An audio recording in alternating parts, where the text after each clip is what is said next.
तो दोस्तों आज हम पढ़ने वाले हैं क्लास 9 हिस्ट्री का चैप्टर नंबर 2 जिसका नाम है socialism in Europe and the Russian revolution. तो दोस्तों हमने पिछले चैप्टर में पढ़ा था कि फ्रांस सोसाइटी 3 स्टेट्स में बटी हुई थी, जिसमें हमने देखा था जो फर्स्ट और सेकंड स्टेट के लोग थे वही फ्रांस की गवर्नमेंट को रन कराते थे और उन्हीं के पास सोशल एंड इकोनॉमिकल पावर थी। मतलब फ्रांस में क्या था कि जो नॉर्मल लोग थे उनके ऊपर अत्याचार हो रहा था, और ये अत्याचार कर कौन रहे थे? जो फर्स्ट और सेकंड स्टेट के लोग थे, यानी कि चर्च और नोबेलिटी, क्योंकि उन्हीं के पास पावर थी और उन्हीं के पास प्रॉपर्टी थी। अब यार आप खुद ही सोचो कि जिसके ऊपर अत्याचार होगा वो क्या करेगा? आवाज उठाएगा। तो जो फ्रांस के नॉर्मल लोग थे यानी कि थर्ड स्टेट के लोग थे, उन्होंने डिमांड की कि हमें एक ऐसी सोसाइटी चाहिए जिसमें सब लोगों के पास इक्वालिटी हो, फ्रीडम हो और सबके बीच में प्रॉपर्टी इक्वली डिस्ट्रीब्यूट हो। और इसी डिमांड के चलते फ्रांस में इतना बड़ा रिवॉल्यूशन हुआ था। अब दोस्तों जो ये रिवॉल्यूशन हुआ था फ्रांस के अंदर, उसके चर्चे पूरे यूरोप और एशियाई देशों में होने लगे। लोग आपस में डिस्कस करने लगे कि अगर फ्रांस के लोगों में फ्रीडम एंड इक्वालिटी जैसी भावनाएं आ सकती हैं तो हमें क्यों नहीं आ सकती। तो ये जो फ्रीडम, इक्वालिटी एंड फर्टिलिटी के आइडिया थे वे धीरे धीरे पूरे यूरोप में फैलने लगे। अब यूरोप के लोगों को लगने लगा था कि सोसाइटी में चेंजेस लाना पॉसिबल है, क्योंकि उन्हें आइडिया मिल चुका था फ्रांस रेवोल्यूशन से। लेकिन दोस्तों यूरोप के अंदर चेंजेस आए कैसे, चलिए जानते हैं इस वीडियो में। तो दोस्तों उस समय में यूरोप में अलग अलग विचारधाराओं के लोग रहते थे, जिनके आइडियाज और सोचने के तरीके अलग अलग थे, जैसे कि लिबरल्स, रेडिकल्स और कंजर्वेटिव्स। पहले हम बात करते हैं लिबरल्स की। तो लिबरल्स वो लोग थे जो समाज में बदलाव लाना चाहते थे। वो चाहते थे कि सोसाइटी में हर एक धर्म के लोग मिलजुल कर रहें, उनके ऊपर किसी भी प्रकार का कोई भी रिस्ट्रिक्शन ना हो। वो नहीं चाहते थे कि कोई भी राजा या डायनेस्टिक रूलर उनके ऊपर राज करे। वो चाहते थे कि गवर्नमेंट ऐसी हो जिसे लोगों के द्वारा चुना गया हो और गवर्नमेंट वो काम करे जिसमें लोगों का भला हो। पर एक चीज थी जो लिबरल्स नहीं चाहते थे। वो नहीं चाहते थे कि हर कोई वोट डाले। वो चाहते थे केवल मैन वोट डाले और ऐसे मैन वोट डाले जिनके पास प्रॉपर्टी। इसके अलावा किसी को भी वोट डालने का अधिकार ना हो। इनफैक्ट वुमेन्स को भी वोट डालने का अधिकार ना हो। सेकंड है रेडिकल्स। रेडिकल वो लोग थे जो ये चाहते थे कि कंट्री के अंदर गवर्नमेंट वो लोग बनाए जिनके पास मेजोरिटी ऑफ पॉपुलेशन हो। वो नहीं चाहते थे कि कुछ ही लोगों के पास प्रिविलेजेस हो, मतलब विशेष अधिकार हो। अगर प्रिविलेजेस हो तो सबके लिए समान हो, लेकिन सारी की सारी संपत्ति किसी एक के पास ना हो। लास्ट है कंजर्वेटिव्स। तो कंजर्वेटिव वो लोग थे जो सोसाइटी में बदलाव तो चाह रहे थे, लेकिन धीरे धीरे से। मतलब चेंजेस तो ये भी चाह रहे थे, मगर ये चाह रहे थे कि चेंजेस आए तो धीरे धीरे से आए, एकदम से कोई चेंज ना आए।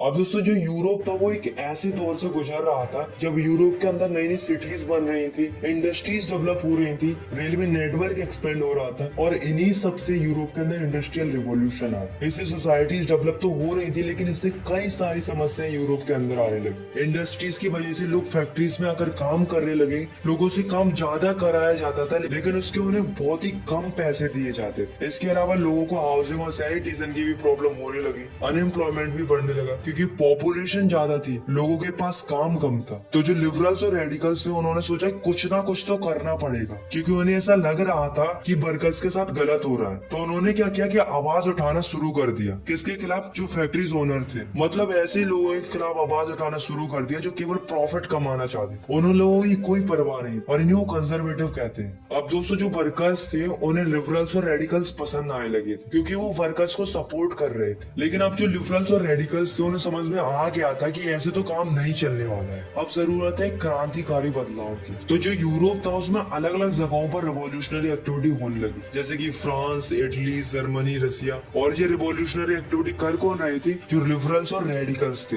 इनका एक ही उद्देश्य था कि यूरोप के अंदर से मोनार्ची सिस्टम को खत्म कर दिया जाए, क्योंकि वे नहीं चाहते थे किसी के पास पूरी पावर हो। अब जो यूरोप था उसके अंदर 19वीं सेंचुरी के मिड में जो सोशलिज्म का आइडिया था वो धीरे धीरे फैलने लगा। लोग सोशलिज्म की तरफ अट्रैक्ट होने लगे, क्योंकि सोशलिज्म ही एक ऐसा तरीका था जिससे सोसाइटी को अच्छे से चलाया जा सकता था। क्योंकि सोशलिज्म का अर्थ होता है समाजवाद, यानी कि एक ऐसी विचारधारा जिसमें समाज के अंदर हर एक नागरिक के बीच में इक्वालिटी हो, और जो प्रॉपर्टी है वो लोगों के बीच में इक्वली डिस्ट्रीब्यूट हो, और ना ही कोई इंडिविजुअल पर्सन पूरी प्रॉपर्टी को होल्ड कर सकता था। तो ये जो सोशलिज्म का आइडिया था वो लोगों को बहुत पसंद आने लगा, क्योंकि लोगों को लगने लगा था कि सोशलिज्म आएगा तो लोग सोसाइटी के अंदर अच्छे से रह पाएंगे। तो जो लोग सोशलिज्म के आइडिया आइडिया को फॉलो करते थे उन्हें सोशलिस्ट कहते थे। मतलब सोशलिस्ट वो लोग थे जो सोशलिस्ट की राह पर चलते थे। अब जो सोशलिस्ट थे वे प्राइवेट प्रॉपर्टी के बिल्कुल खिलाफ थे। उनका मानना ये था कि सारी की सारी परेशानी की जड़ केवल प्राइवेट प्रॉपर्टीज ही है। ऐसा उनको इसलिए लगता था क्योंकि जो प्राइवेट प्रॉपर्टी वाले लोग होते हैं उनका केवल एक ही मकसद होता है, जो कि है प्रॉफिट कमाना। वे उन वर्कर्स के बारे में बिल्कुल नहीं सोचते जिनकी वजह से वो प्रॉफिट कमा पा रहे हैं। अब दोस्तों यहाँ तक अपन ने देखा जो सोशलिज्म था वो धीरे धीरे पूरे यूरोप में फैल रहा था। अब दोस्तों फैल तो रहा था,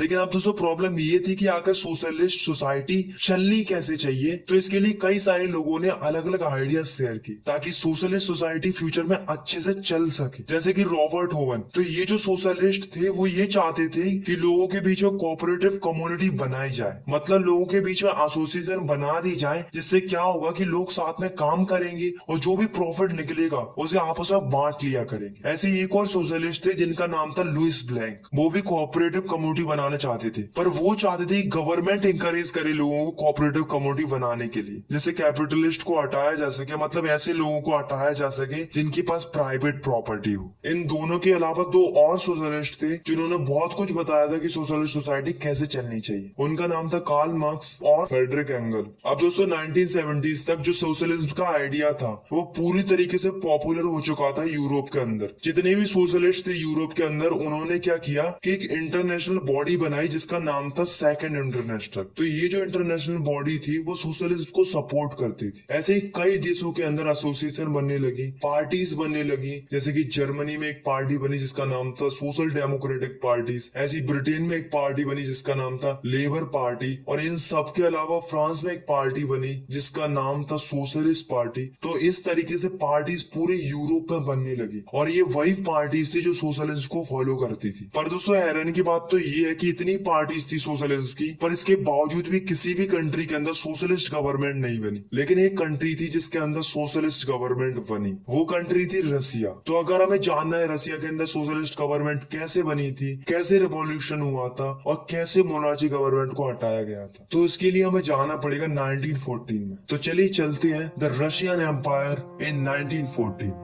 अब दोस्तों आप इस मैप को देखो, यहाँ पर जो हाईलाइटेड पोर्शन है वो है रशियन एम्पायर। मतलब देख रहे हो कितना बड़ा साम्राज्य था, और इतने बड़े साम्राज्य पर राज करता था एक राजा जिसका नाम था जार निकोलस सेकंड। अब दोस्तों जो रशियन एम्पायर था उसमें अलग अलग धर्म के लोग रहते थे, जैसे कि प्रोटेस्टेंट्स, मुस्लिम्स, बुद्धिस्ट, कैथोलिक्स। पर सबसे ज्यादा लोग एक ही धर्म को मानते थे, वो था रशियन ऑर्थोडॉक्स क्रिश्चियनिटी। रसिया में सबसे ज्यादा लोग एग्रीकल्चर पर डिपेंडेंट थे। करीब 85% पॉपुलेशन एग्रीकल्चर सेक्टर में काम करती थी। रसिया के अंदर इंडस्ट्रीज बहुत कम थी। ज्यादातर इंडस्ट्री दो ही जगहों पर थी। पहली जगह थी पीटर्सबर्ग और दूसरी जगह थी मॉस्को। मतलब इतने बड़े रशियन एम्पायर में केवल दो ही जगह थी जहाँ पर इंडस्ट्रियल वर्क होता था। धीरे धीरे समय निकलता गया और 1890s में रसिया के अंदर रेलवे नेटवर्क एक्सपेंड हुआ। कई सारी नई नई इंडस्ट्रीज बनने लगी, प्रोडक्शन बढ़ने लगा, कई सारे वर्कर्स फैक्ट्रीज में आकर काम करने लगे। 1914 में फैक्ट्रीज के अंदर 31% फीमेल काम करती थी, पर उनको जो पैसे मिलते थे वो मेल के कंपैरिजन में काफी कम मिलते थे। पर जो वर्कर्स थे रसिया के वो दूसरों से काफी अलग थे। सारे के सारे वर्कर्स एक दूसरे को सपोर्ट करते थे। अगर किसी वर्कर्स को परेशानी होती थी तो सब मिलकर स्ट्राइक करते थे या फिर अपना काम बंद कर देते थे। तो दोस्तों यहाँ पर हमने देखा कि रशियन सोसाइटी सिटीज के अंदर कैसी थी। अब अपन बात करते हैं कि Russian society in rural area, मतलब गाँव की सोसाइटी कैसी थी। तो रसिया के अंदर जितनी भी कंट्री साइड है, रूरल एरिया थे, वहाँ पर ज्यादातर लोग खेती करते थे, मतलब किसान थे। लेकिन इनके पास काफी कम जमीन होती थी और कईयों के पास तो जमीन होती ही नहीं, क्योंकि ज्यादातर जमीन तो नोबिलिटी और चर्च ने होल्ड करके रखी थी। इसलिए किसानों को मजबूरी बस इनके खेतों में जाकर काम करना पड़ता था। किसानों को सबसे ज्यादा नफरत नोबिलिटी से थी, क्योंकि किसानों का मानना ये था कि जो जमीन नोबिलिटी ने होल्ड करके रखी है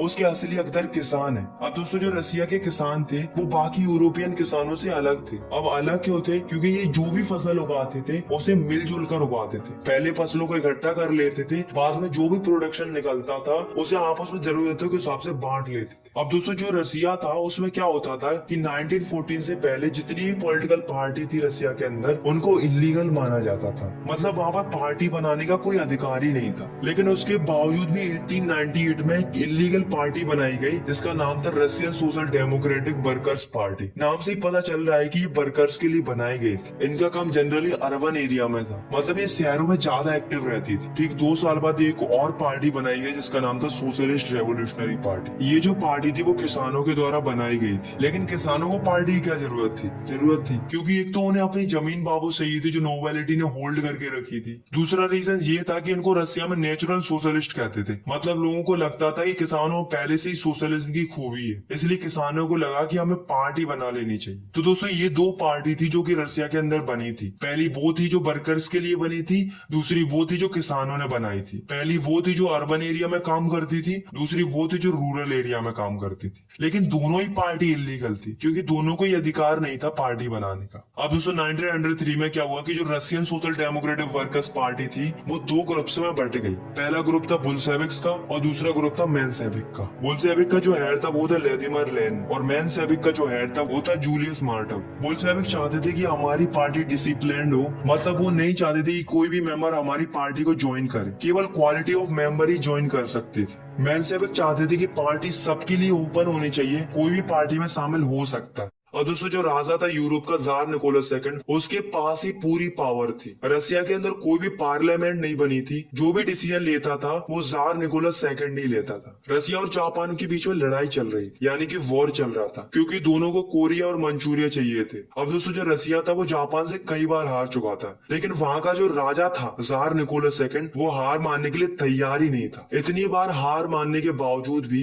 उसने फिर से युद्ध किया, लेकिन वो फिर हार गया। अब यार आप खुद ही सोचो, अगर कोई कंट्री लगातार वॉर करेगी और लगातार हारती जाएगी तो कंट्री पर और उसकी इकोनॉमी पर क्या फर्क पड़ेगा? ऑब्वियस सी बात है यार, बहुत बुरा फर्क पड़ेगा। तो वॉर के चलते रसिया में प्राइसेस बढ़ने लगे, वर्कर्स को रहने और खाने में प्रॉब्लम होने लगी, वर्कर्स डिमांड करने लगे बेटर कंडीशंस की, स्ट्राइक करने लगे, एसोसिएशन बनाने लगे। और दूसरे एक बार तो क्या हुआ कि कुछ वर्कर्स का ग्रुप जिसे फादर गैपोन लीड कर रहे थे, वे विंटर पैलेस के सामने गए और राजा के खिलाफ आवाज उठाने लगे। पर जो राजा था उसे ये पसंद नहीं आया, उसने पुलिस को ओपन फायर का ऑर्डर दे दिया, जिससे लगभग 100 वर्कर्स मारे गए और करीब 300 वर्कर्स घायल हो गए। इस इंसिडेंट को ब्लडी संडे कहते हैं। इस घटना के बाद कई लोगों के अंदर रिवॉल्यूशन की भावना और भड़क गई, जगह जगह पे स्ट्राइक और प्रोटेस्ट होने लगे। कई सारे वर्कर्स, डॉक्टर्स, इंजीनियर्स, लॉयर, इस तरीके कई सारे लोगों ने अपनी यूनियन बनाना शुरू कर दिया और सब लोग यही डिमांड करने लगे कि हमें कॉन्स्टिट्यूएंट असेंबली चाहिए। अब जो राजा था रसिया का वो प्रेशर में आ गया, क्योंकि जार को लगने लगा था कि लोग कंट्रोल से बाहर होते जा रहे हैं। जार नहीं चाहता था कि उसकी पावर धीरे धीरे खत्म होती जाए, लेकिन फिर भी उसने लोगों के प्रेशर में आकर अलाउ कर दिया एक इलेक्टिव पार्लियामेंट बनाने का, जिसे डूमा बोलते हैं। लेकिन राजा ने पहले ही डूमा को 75 डेज के अंदर ही डिसमिस कर दिया। फिर 3 महीने बाद फिर से डूमा बनाई गई, यानी कि सेकंड डूमा, लेकिन राजा ने उसे भी डिसमिस कर दिया, क्योंकि राजा नहीं चाहता था कि उसकी पावर कम होकर किसी और के पास चली जाए। अब कुछ समय बाद राजा ने तीसरी डूमा बनाई। अब की बार राजा ने क्या किया कि वोटिंग लॉज में चेंजेस कर दिए और ऐसे लोगों को डूमा में रखा गया जो राजा के सपोर्टर थे और जिन्हें कोई मतलब नहीं था कि सोसाइटी में चल क्या रहा है, जैसे कि कंजर्वेटिव। और जो लिबरल्स और रिवॉल्यूशनरी थे उनको डूमा से बाहर कर दिया। द फर्स्ट वर्ल्ड वॉर 1914 में यूरोप के अंदर कई देशों के बीच में लड़ाई शुरू हो गई। एक तरफ थे जर्मनी, टर्की, ऑस्ट्रिया और दूसरी तरफ थे फ्रांस, ब्रिटेन और रशिया। चूंकि इन देशों की कॉलोनी पूरे वर्ल्ड में थी, इसलिए इसको वर्ल्ड वॉर कहा गया। पहले तो रसिया के लोगों ने जार को बहुत सपोर्ट किया, इतना सपोर्ट किया कि लोगों ने सेंट पीटरबर्ग का नाम बदलकर पेट्रोग्रेड कर दिया। क्यों कर दिया? क्योंकि वो एक जर्मन नेम था और जर्मनी से वॉर चल रहा था और जर्मनी से लोगों को उतनी नफरत थी। लेकिन जैसे जैसे समय निकलता गया, वॉर बढ़ता गया, लोगों को राजा पर से भरोसा उठने लगा और जनता ने धीरे धीरे करके राजा को सपोर्ट करना बंद कर दिया। अब सपोर्ट करना क्यों बंद कर दिया था? इसके 3 कारण थे। पहला कारण यह था कि एक तो राजा ने डूमा की पॉलिटिकल पार्टीज के साथ कंसल्ट करना बंद कर दिया था, जिससे जो कंजर्वेटिव लोग थे वो भी राजा के खिलाफ हो गए। दूसरा रीजन ये था कि जो ये आप पिक्चर देख रहे हो वो है रासपुतिन। ये जो था वो राजा का एडवाइजर था, मतलब राजा को एडवाइस देने का काम करता था। लेकिन रसिया के लोग रासपुतिन को पसंद नहीं करते थे। क्यों पसंद नहीं करते थे? क्योंकि लोगों को लगता था कि रासपुतिन एक पुअर एडवाइजर है। लेकिन जो राजा था वो केवल रासपुतिन की बात सुनता था। थर्ड रीजन ये था कि जो रानी थी रसिया की, वो जर्मनी की रहने वाली थी। तो लोगों के दिमाग में ये चल रहा था कि अगर रानी जर्मनी की है तो राजा जर्मनी से कैसे लड़ सकता है। तो ये कुछ कारण थे जिनकी वजह से जनता ने राजा को सपोर्ट करना कम कर दिया था। 1914 से 1916 तक जो रशियन आर्मी थी वो बहुत ही बुरी तरीके से हार चुकी थी जर्मन एंड ऑस्ट्रियन आर्मी से।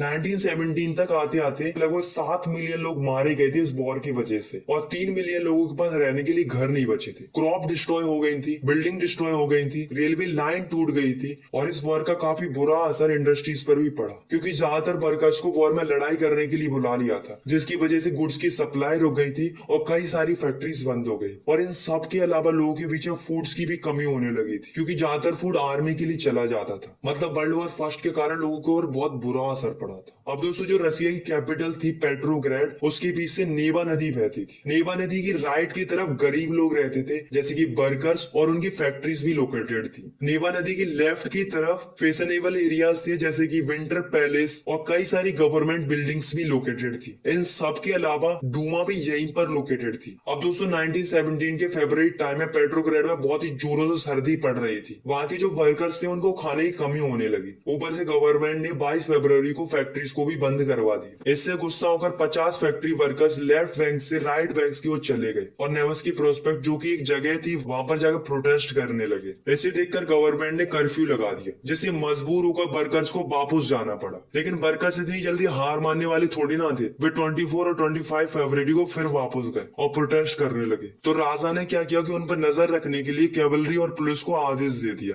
फिर राजा ने 25 फरवरी को डूमा को ही सस्पेंड कर दिया, जिससे डूमा के जो पॉलिटिशियन थे वो भी राजा के खिलाफ जाकर खड़े हो गए और उन सब ने मिलकर पुलिस हेडक्वार्टर में तोड़फोड़ मचा दी। बहुत सारे लोग सड़कों पर आ गए और राजा के खिलाफ प्रोटेस्ट करने लगे। राजा ने ये सब देखकर कैवलरी को बुलाया और फायर करने का ऑर्डर दे दिया, बट कैवलरी ने उन पर फायर करने से मना कर दिया। अब दोस्तों जो सोल्जर्स थे वो भी राजा से परेशान हो गए थे, और जो वर्कर्स थे वो पहले से ही परेशान थे। फिर वर्कर्स और सोल्जर आपस में मिल गए और एक नई काउंसिल बनाई, जिसका नाम पेट्रोग्रेड सोवियत रखा गया। अगले दिन राजा से मिलने कुछ मिलिट्री ऑफिसर्स आए। उन्होंने राजा को एडवाइस दी कि आप अपने पद से रिजाइन दे दो। तो राजा ने उनकी बात मान ली और फाइनली 2 मार्च 1917 को राजा ने रिजाइन दे दिया। अब दोस्तों जो पेट्रोग्रेड सोवियत थे उन्होंने डूमा के साथ मिलकर एक नई गवर्नमेंट बनाई, जिसको प्रोविजनल गवर्नमेंट बोला गया। तो ये जो प्रोविजनल गवर्नमेंट थी वही अब कंट्री को रन कर रही थी। इसी बीच एंट्री होती है बुल्शेविक के लीडर व्लादिमीर लेनिन की। तो अब लेनिन क्या करता है कि गवर्नमेंट से 3 डिमांड करता है। अब भाई इतना बड़ा रिवॉल्यूशनरी था, एटलीस्ट डिमांड तो कर ही सकता था। तो लेनिन की फर्स्ट डिमांड थी कि वॉर को खत्म कर दिया जाए। सेकंड डिमांड थी जो जमीन है उसे किसानों को दे दी जाए, और थर्ड डिमांड थी कि बैंक्स को नेशनलाइज कर दिया जाए। और इन्हीं 3 डिमांड्स को अप्रैल थीसिस भी बोला जाता है। उसने ये भी बोला था कि अब हमें बुल्शेविक पार्टी का नाम बदलकर कम्युनिस्ट पार्टी कर देना चाहिए। अब दोस्तों जो लेनिन था उसको लग रहा था कि आने वाले समय में वर्कर्स के लिए प्रोविजनल गवर्नमेंट प्रॉब्लम खड़ी करेगी। ऐसा उसको क्यों लग रहा था? क्योंकि प्रोविजनल गवर्नमेंट के अंदर ज्यादातर वो लीडर बने थे जो पहले से लैंडलॉर्ड थे, बिजनेसमैन थे, और जो आर्मी ऑफिसर्स थे। और दोस्तों आपको तो पता ही है कि अमीर लोगों से वर्कर्स की कितनी लड़ाई चलती थी। तो धीरे धीरे वर्कर्स मूवमेंट फैलने लगा, फैक्ट्रीज कमेटी बनने लगी, ट्रेड यूनियन बढ़ने लगे, आर्मी में सोल्जर कमेटी बनने लगी। इन सब चीजों को देखकर प्रोविजनल गवर्नमेंट को लगा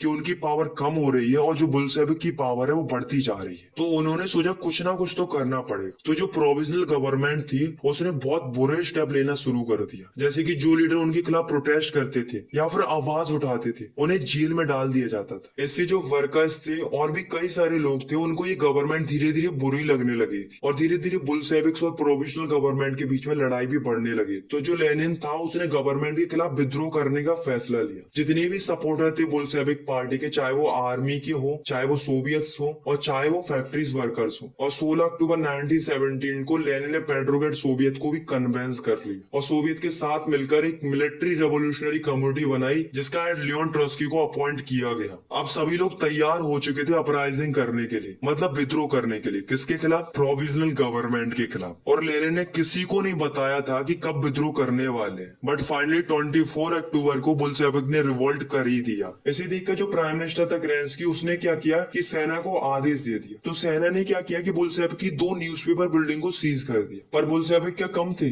बुल्शेविक ने प्रोविजनल गवर्नमेंट के मिनिस्टर्स और गवर्नमेंट ऑफिसर्स को ही पकड़ लिया, यानी कि अरेस्ट कर लिया। और जो लड़ाई चल रही थी प्रोविजनल गवर्नमेंट और बुल्शेविक के बीच में, उनमें जीता कौन? ऑब्वियसली बुल्शेविक जीता। अब जैसे ही बुल्शेविक जीता तो लेनिन के पास पावर आ गई। तो लेनिन ने क्या किया, बैंक्स को नेशनलाइज कर दिया, इंडस्ट्रीज को भी नेशनलाइज कर दिया। और दोस्तों आपको तो पता ही है कि लेनिन प्राइवेट प्रॉपर्टी के बिल्कुल अगेंस्ट था, इसलिए उसने लैंड्स को सोशल प्रॉपर्टी डिक्लेयर कर दी। और जो पीजेंट थे मतलब फार्मर थे उनको अलाउ कर दिया नोबिलिटी की जमीन छीनने के लिए। उन्होंने आर्मी की यूनिफॉर्म भी बदलवा दी आफ्टर क्लॉथिंग कंपटीशन, जिसमें एक हेड को सिलेक्ट किया गया जिसे सोवियत हेड बोलते हैं। और इतने दिनों से जो पार्टी का नाम बुल्शेविक चला आ रहा था और उसे बदलकर रशियन कम्युनिस्ट पार्टी कर देते हैं। अब दोस्तों नवंबर 1917 में क्या हुआ कि बुल्शेविक ने इलेक्शन करवाए कॉन्स्टिट्यूएंट असेंबली के लिए। अब लेनिन को लग रहा था कि हम तो जीत ही जाएंगे क्योंकि हमने प्रोविजनल गवर्नमेंट को हराया है और हमने देश के लिए बहुत कुछ किया है। तो बुल्शेविक को लग रहा था कि हम थोड़ा ना हार सकते हैं, पर होता ऐसा ही है, बुल्शेविक पार्टी इलेक्शन जीत ही नहीं पाती। इस बात से लेनिन को गुस्सा आ जाता है। तो वो क्या करता है कि पूरी असेंबली को ही डिसमिस कर देता है और लोगों से कहता है कि अब कोई इलेक्शन नहीं होंगे, अब जो भी गवर्नमेंट बनेगी वो मैं ही बनाऊंगा। और ऊपर से लेनिन ने जर्मनी से हाथ और मिला लिया। और आपको तो पता ही कि जर्मनी रशिया की कितनी बड़ी दुश्मन थी वर्ल्ड वॉर फर्स्ट में। इन सब के अलावा लोगों के पास फंडामेंटल राइट्स भी नहीं बचे थे, लोगों के पास फ्रीडम भी नहीं बची थी। अब जो रसिया था वो एक वन पार्टी स्टेट बन चुका था। लेनिन ने एक सीक्रेट पुलिस लोगों के बीच में तैनात कर दी थी जिसका काम ये था कि जो भी आवाज उठाता था उसे ये पुलिस पनिश करती थी। तो दोस्तों जो लोग लेनिन के बारे में अच्छा कहते थे वो सारे लोग दुखी हो जाते हैं क्योंकि लोगों ने लेनिन से ये सब एक्सपेक्ट नहीं किया था। लोग इतने परेशान हो जाते हैं कि कंट्री के अंदर सिविल वॉर की नौबत आ जाती है। अब दोस्तों कई सारे लोग रसिया के अंदर सिविल वॉर करने वाले थे। अब सिविल वॉर किन के बीच में होने वाला था, तो सिविल वॉर जनरली 3 तरह के लोगों के साथ होने वाला था। पहले थे रेड,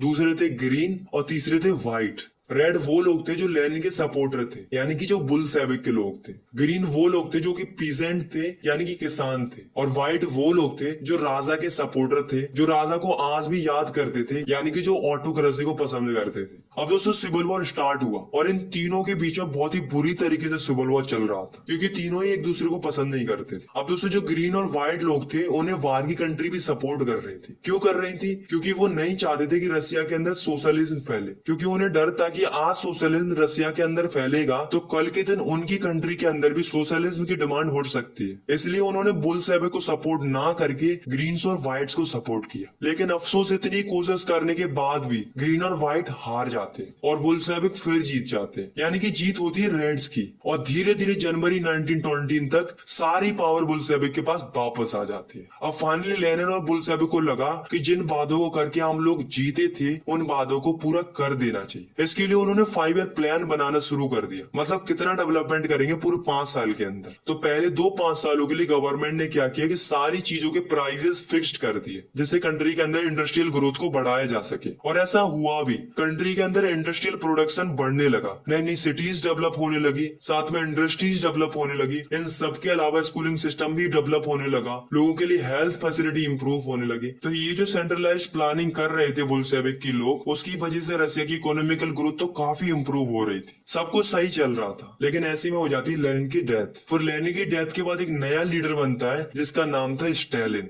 1927-1928 तक आते आते ग्रेन्स की काफी ज्यादा कमी होने लगती है रसिया के अंदर। गवर्नमेंट ने जितने भी फूड ग्रेन्स थे उनकी प्राइसेस फिक्स कर दी। अब दोस्तों प्राइस फिक्स कर दी थी इसलिए पीजेंट ने ग्रेन बेचना बंद कर दिया। अब दोस्तों जो स्टालिन था उसने क्या किया कि इमरजेंसी लगा दी, क्योंकि स्टालिन को लग रहा था कि जो अमीर फार्मर है उन्होंने ग्रेन्स को छुपाकर अपने पास रखा है क्योंकि वो चाहते थे कि जब प्राइस बढ़ेगा तब ग्रेन्स को बेचकर वो ज्यादा पैसे कमा सकेंगे। पर जो स्टालिन था उसने ग्रेन देना कंपल्सरी कर दिया था, मतलब लोगों को ग्रेन्स देना ही देना था। अगर उनके पास ग्रेन्स है तो उनको ग्रेन्स देने ही पड़ेंगे, ऐसा उन्होंने कंपल्सरी कर दिया था स्टालिन ने। 1928 में स्टालिन के पार्टी मेंबर्स ने घूमना शुरू कर दिया और जहाँ कहीं से भी उन्हें ग्रेन मिल सकता था वे वहाँ से ग्रेन जबरदस्ती कलेक्ट कर लेते थे। इनके अलावा जो अमीर फार्मर्स थे उन्हें गुल्लक बोलते थे, उन पर रेड करना शुरू कर दिया था। इतना सब कुछ करने के बावजूद भी ग्रेन्स की शॉर्टेज थी, तो इसके लिए स्टालिन ने एक प्रोग्राम लॉन्च किया जिसका नाम था कलेक्टिवाइजेशन प्रोग्राम, जिसमें लोगों की जमीन को इकट्ठा किया जाता था ताकि मॉडर्न मशीनरी का इस्तेमाल करके ज्यादा प्रोडक्शन निकाला जा सके। फिर बाद में जो भी प्रोडक्शन निकलता था उसे बांट दिया जाता था।